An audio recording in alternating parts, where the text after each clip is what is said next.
Tu écoutes la chaîne officielle de Spiritéo, le podcast qui t'aide à te reconnecter à toi-même et à l'univers. Nous sommes là pour te guider, t'apporter des réponses grâce à l'astrologie, la cartomancie, la numérologie, la voyance ou encore la médiumnité. Nous t'accompagnons à avancer avec plus de clarté et de sérénité. Retrouve nos experts sur spiritéo.com pour des consultations et des guidances personnalisées. Maintenant, je t'invite à prendre un instant pour toi. Installe-toi confortablement et laisse-toi guider.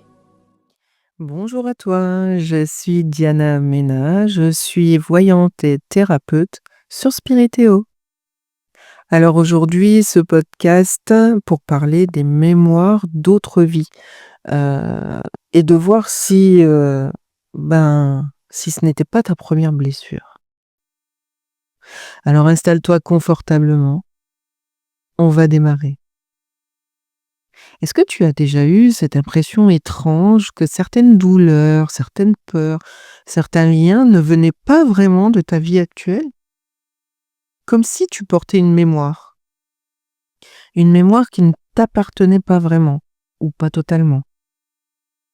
Un sentiment d'injustice profond, une tristesse sans cause, une angoisse qui ne correspond à rien de logique. Dans cet épisode, je te propose une exploration un peu particulière. On va parler des mémoires d'autres vies. Pas pour te convaincre d'une croyance ou d'un dogme, bien évidemment, mais pour te tendre une piste. Peut-être une piste libératrice, peut-être profondément juste pour toi. Si tu ressens des choses sans cause, si tu attires même toujours les mêmes histoires, ou si certains de tes comportements te semblent presque programmés, alors cet épisode est pour toi. Parfois, tu regardes ta vie, ton enfance, ton entourage, et tu te dis, objectivement, j'ai pas eu une enfance atroce. Alors pourquoi j'ai aussi peur d'être rejetée? Pourquoi je suis aussi angoissée dans mes relations? Eh bien parce que certaines blessures ne viennent pas du présent. Et même ne viennent même pas de ton enfance. Elles semblent venir de bien plus loin. Comme si une mémoire restait imprimée au fond du corps, dans l'inconscient, dans l'âme peut-être. Par exemple, tu as peur de manquer, et pourtant tu n'as jamais manqué de rien. Ou alors, tu peux faire même des cauchemars récurrents de noyades, de chutes, de prison, d'incendies. Ou encore, tu peux tomber amoureuse d'une personne que tu, entre guillemets, reconnais, alors qu'il n'y a aucune raison logique, parce que cette personne, tu ne la connais vraiment pas. Alors il est peut-être temps de te poser cette question. Et si c'était pas ta première blessure? Alors soyons honnêtes. Est-ce qu'on peut prouver qu'on a eu d'autres vies? Non, pas encore de façon scientifique réellement. Mais est-ce qu'on peut ressentir que quelque chose a traversé les âges avec nous? Eh bien oui. Plusieurs traditions en parlent depuis des siècles. Le bouddhisme, par exemple, qui parle du karma, de la renaissance. L'hindouisme, avec la roue des réincarnations, le samsara. Et certaines approches chamaniques ou thérapeutiques qui parlent de mémoire de l'âme. Et aujourd'hui, de plus en plus de thérapeutes ou de personnes en chemin constatent une chose. Il y a des blessures, des schémas, des émotions qui ne viennent pas de cette vie. Et quand on les écoute et qu'on les reconnaît, eh bien, on se rend compte que quelque chose en nous se détend, comme si l'âme disait « Enfin, tu m'entends ». Alors, ces mémoires d'autres vies ne se manifestent pas comme un film précis, ce serait bien trop simple. Elles vont s'exprimer par des peurs irrationnelles, par des blocages inexplicables, aussi par des douleurs chroniques sans cause médicale, ou même des attirances ou des rejets vraiment extrêmement puissants. Ah oui aussi et ce sentiment de déjà vu. Tu sais, par exemple, quand tu es, heu,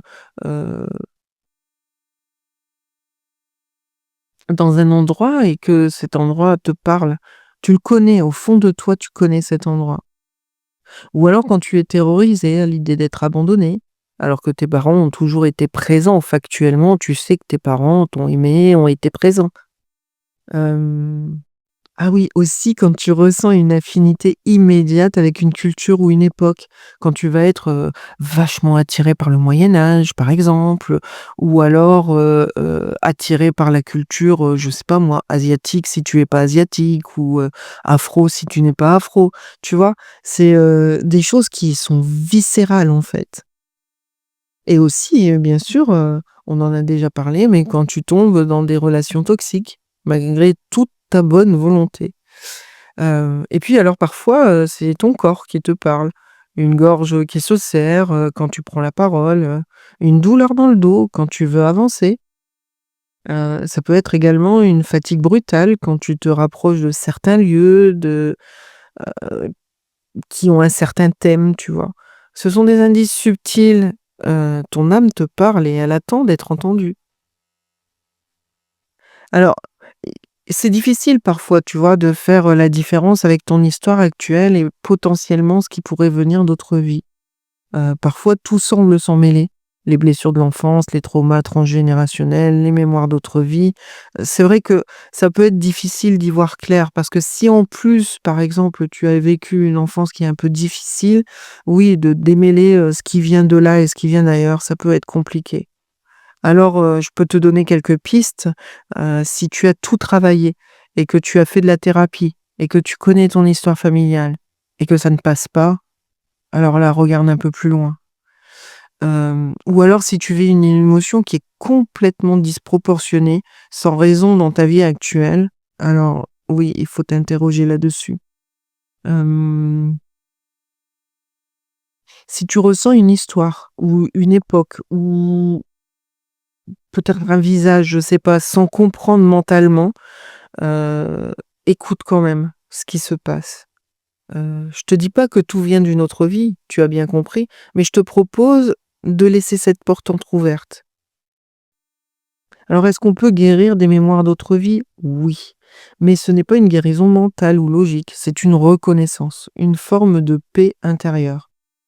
Par exemple, tu peux, aller guérir cela avec, des régressions douces, guidées bien sûr par un praticien. Tu revis symboliquement une mémoire du passé ou tu peux la transformer. Aller voir, tes vies antérieures et cetera, peut-être par l'hypnose, ou encore dans les rêves. Certaines personnes reçoivent des morceaux d'histoire à travers leurs rêves. Et ben, dans ce cas-là, tiens un carnet de rêves. Parce que tu vas pouvoir peut-être, comme un patchwork, recoller chacun des morceaux. Dans les états modifiés de conscience aussi, on peut laisser émerger des images, des émotions, des scènes. Tu peux le faire aussi par ton corps, en sophrologie, en énergétique, en EMDR. Ces blocages peuvent se libérer sans que tu comprennes toujours pourquoi, mais en tout cas, ça va te permettre d'avancer. Tu peux faire aussi de l'écriture intuitive, ça marche bien, d'écrire à partir d'un «je ne sais pas» et laisser venir ce qui vient. L'idée n'est pas de prouver quoi que ce soit, tu l'as bien compris, l'idée c'est de te sentir mieux, plus libre et surtout moins enfermé. Et il y a des choses que tu peux faire, dès maintenant. Tu n'as pas forcément besoin d'un cabinet, d'un thérapeute ou d'un tambour, chamanique pour commencer. Mais je peux te donner quelques idées pratiques et accessibles à faire dès aujourd'hui. Déjà, écoute ton corps. Chaque fois que tu ressens un malaise inexpliqué, note-le. Où est-ce que ça coince? Quand? Avec qui? Commence à faire une carte de tes sensations récurrentes. Elles te parlent. Tiens, un carnet de mémoire de l'âme. Note tes rêves, tes intuitions, les émotions étranges, aussi les visages qui te paraissent familiers quand tu les croises dans la rue, les prénoms qui te reviennent sans raison. Et petit à petit, tu verras apparaître des motifs, des fils rouges ou quelque chose qui va, te permettre de rassembler tout ça. Pratique aussi la visualisation, Alors, tu peux fermer les yeux et te dire, «Je laisse émerger une mémoire ancienne si elle est prête à être entendue» et tu laisses venir, tu observes. Peut-être que ce sera une image, une sensation, en tout cas accueille et écris bien sûr après dans ton petit carnet, tout ce que tu as vu, entendu, ressenti. Tu peux aussi choisir, une phrase, qui va te servir de ressource, un petit peu comme un mantra pour, pacifier tes mémoires. Heu, Quand tu ressens quelque chose qui n'est pas adéquat pour toi, tu peux dire: «Je ne suis plus cette histoire. Je ne suis plus dans cette histoire. Je rends à l'ancien ce qui ne m'appartient plus. Je suis libre aujourd'hui» et surtout, je dirais ne te juge pas. Tu n'as pas à être logique ou à prouver quoi que ce soit. Tu as juste à être à l'écoute et surtout à ton rythme. Alors peut-être, que cet épisode t'a ouvert une porte ou peut-être qu'il a simplement mis des mots sur des choses que tu ressens depuis longtemps. Eh bien, sache qu'il y a rien qui ne va pas chez toi. Tu n'es pas cassé ou, tu es peut-être, tout simplement, une âme qui est en chemin, qui porte des mémoires anciennes. Et si c'était ça la clé? Non pas chercher à tout comprendre, mais libérer ce qui demande à l'être.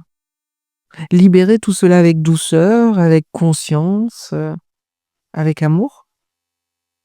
Alors je te retrouve très bientôt et d'ici là, reste à l'écoute de ce que ton âme veut te dire, toujours. Merci d'avoir suivi ce podcast de Spiritéo et si tu veux aller un peu plus loin, alors tu peux te connecter sur spiritéo.com pour découvrir tout ce que nous avons à t'offrir. À très vite!